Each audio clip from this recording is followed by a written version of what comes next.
So Integral Math showed on Twitter this video that is apparently circulating among the champagne feminists. I don't know what a champagne feminist is, though. It's a TEDx women talk, and I thought, hey, why don't I do a critique of this? Now it's about gendered violence, and you know what?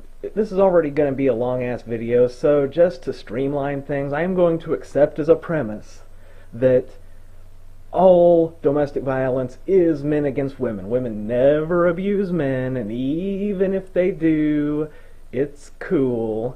And even if it's not, we gotta deal with the women first, and also men shut up. Okay, now, because I feel like there's still plenty to respond to, even if I accept that as a premise.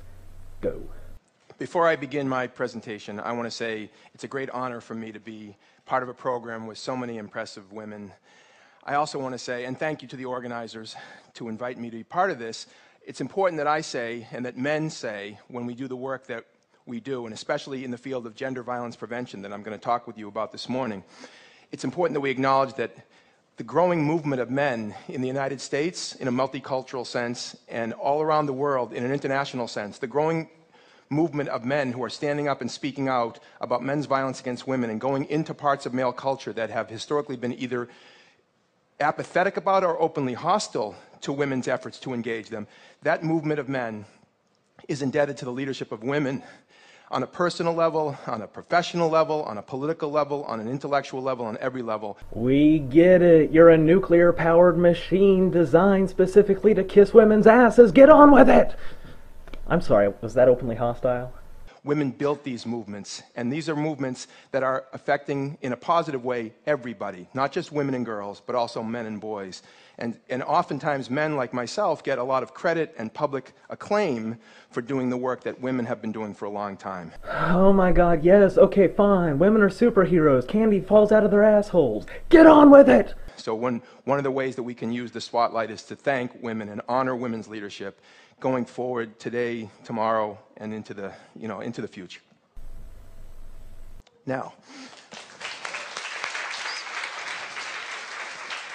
having said that, I'm going to share with you a paradigm-shifting perspective on the issues of gender violence. Lay it on me, Haas. I'm ready. Sexual assault, domestic violence, relationship abuse, sexual harassment, sexual abuse of children, that whole range of issues that I'll refer to in shorthand as gender violence issues. They've been seen as women's issues that some good men help out with. But I have a problem. Good men like you, Dr. Katz. Good men like you. Are you a good man? Good man. Yes, you are. You're just a good, adorable man, aren't you? Is that what you wanted? I'm sorry. Do continue. Problem with that frame, and I don't accept it. I don't see these as women's issues that some good men help out with. In fact, I'm going to argue that these are men's issues, first and foremost. Now, obviously, there are also women's issues, so I appreciate that, but calling gender violence a women's issue is part of the problem for a number of reasons. The first is that it gives men an excuse not to pay attention, right? I wasn't aware I needed an excuse not to pay attention. I guess I'm a dick. A lot of men hear the term women's issues and we tend to tune it out and we think, hey, I'm a guy, that's for the girls or that's for the women. And a lot of men literally don't get beyond the first sentence as a result. It's almost like a chip in our brain is activated and the neural pathways take our attention in a different direction when we hear the term women's issues. I wonder how much of that Nations of the World song I can remember all these days later. I am getting old, but let's give it a try. And now, the Nations of the World by Yakko Warner. United States, Canada, Mexico, Panama, Haiti, Jamaica, Peru, Republic Dominican, Cuba, Caribbean, Greenland, El Salvador, too, Puerto Rico, Colombia, Venezuela, Guyana, Honduras, and still Guatemala, then Argentina, Ecuador, Chile, Brazil, Costa Rica, Belize, Nicaragua, Bermuda, Baja, Tobago, San Juan, Paraguay, Uruguay, something, French Guiana, and Guam. Damn. Norway and Sweden and Iceland and Finland and Germany now in one piece. Czechoslovakia, Italy, Turkey, and Greece. Damn, my memory's going. I'm sorry, what were you saying? And this is amazing how this works in domestic and sexual violence, how men have been largely erased from so much of the conversation about a subject that is centrally about men. And I'm going to illustrate what I'm talking about by using the old tech. I'm I'm old school on some fundamental regards. I make films and I work with, high tech, but I'm still old school as an educator. And I want to share with you this exercise that illustrates on the sentence structure level how the way that we think, literally the way that we use language, conspires to keep our attention off of men. Danger, Will Robinson. Incoming bullshit detected. Danger, danger. This is about domestic violence in particular, but you can plug in other analogs. This comes from the work of the feminist linguist Julia Penelope. It starts with a very basic English sentence. John beat Mary. That's a good English sentence. John is the subject, beat is the verb, Mary is the object. Good sentence. Now we're going to move to the second sentence, which says the same thing in the passive voice. Mary was beaten by John, and now a whole lot has happened in one sentence. We've gone from John beat Mary to Mary was beaten by John. Is it misogynistic if I say, gee, feminist linguists, perhaps if you think that these two sentences are not identical in meaning, your brain is the size of a fucking marble, and you have too much time on your hands. Just gonna throw that out there. Shifted our focus in one sentence from John to Mary. And you can see John is very close to the end of the sentence, well, close to dropping off the map of our psychic plane. No, yes, that's not nonsense at all. The third sentence, John is dropped, and we have Mary was beaten, and now it's all about Mary. We're not even thinking about John, it's totally focused on Mary. Over the past generation, the term we've used synonymous with beaten is battered, so we have Mary was battered. And the final sentence in this sequence, flowing from the others, is Mary is a battered woman. So now Mary's very... Oh my god, now in addition to being bored and annoyed and so filled with goddamn regret that I started doing this video, I don't know why I did this, I must hate myself, I mean, just listening to you has eroded my fucking will to survive, but in addition to all of this, now I'm hungry because you're talking about battered women. That sounds delicious. I'm gonna go past your whole sentence chicanery here. Those of us who work in domestic and sexual violence field know that victim blaming is pervasive in this realm, which is to say blaming the person to whom something was done rather than the person who did it. And we say things like, why do these women go out with these men? Why are they attracted to these men? Why do they keep going back? What was she wearing at that party? What a stupid thing to do. Why was she... Well, yes, Dr. Katz. See, what humans like to do is ask questions about bad things that happen to determine what might have caused it, and then hopefully avoid that same thing in the future. Now, I've coined a term for this. I like to call it smarts. Also, I have to seriously question your credentials, whatever they are, because if you actually, I mean, it seems like if you work in domestic violence, you would understand that people in abusive relationships tend to, like a compass needle pointing north, find abusive relationships. Now, sometimes they're the abuser, sometimes they're the abused. But it happens time and time and time and time and time and time and time and time and time and time again that people in abusive relationships will find abusive relationships unless and until they seek psychiatric treatment and get their shit fixed. And even then, it's not all that successful. So, it's not just totally fucking crazy to ask these questions. Unless, of course, you're just trying to kiss women's asses. In which case, of course, nobody, it isn't just men, they suck. Fuck you, Dr. Katz. Dr. Katz. Drinking with that group of guys in that hotel room. This is victim blaming, and there are numerous reasons for it, but one of them is that our whole cognitive structure is set up to blame victims. This is all unconscious.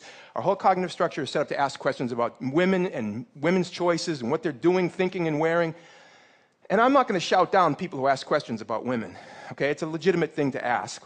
I'm sorry, did you not just finish a rambling, panting diatribe about how that shit is victim blaming? And by the way, why are you breathing so hard? You sound like you're running a goddamn marathon. You have a little bit of the zoomy before you got up on stage? But let's be clear, asking questions about Mary is not going to get us anywhere in terms of preventing violence. We have to ask a different set of questions. And you can see where I'm going with this, right? The questions are not about Mary, they're about John. The questions include things like, why does John beat Mary? Why is domestic violence still a big problem in the United States and all over the world? What's going on? Why do so many men abuse physically, emotionally, and verbally and other ways the women and girls and the men and boys that they claim to love? What's going on with men? Gee, you're right. If only we had some sort of, like, I don't know, bunch of guys that, you know, this shit could be reported to, and then they could, like, go out, and, you know, they could, like, carry guns and shit, and then, like, find these men who are doing this abuse, and then be like, hey, motherfucker, you're coming with me, and then, like, I don't know, sequester them from the general population somehow.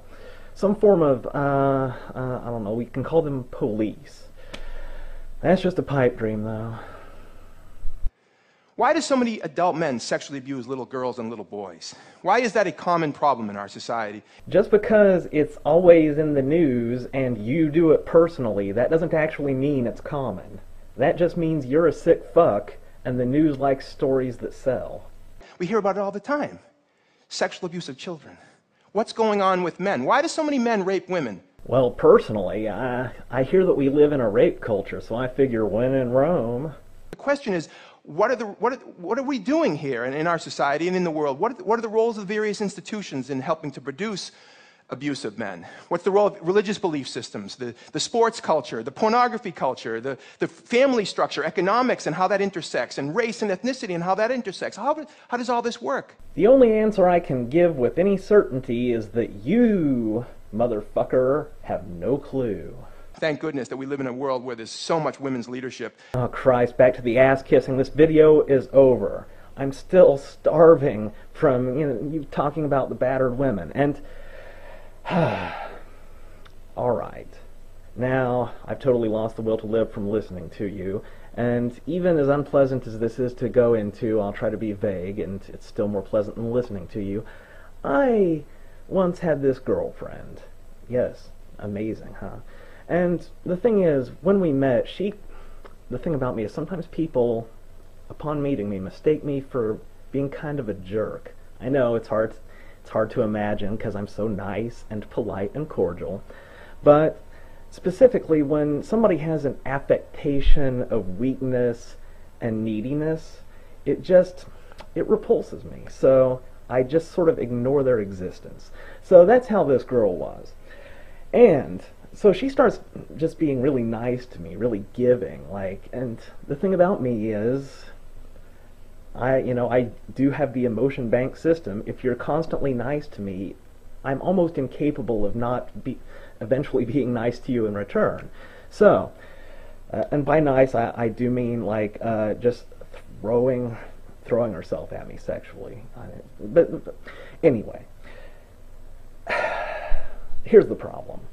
She apparently mistook me for being like a total abusive asshole, and here's the problem: when I start returning the niceness, it just like freaked her shit out.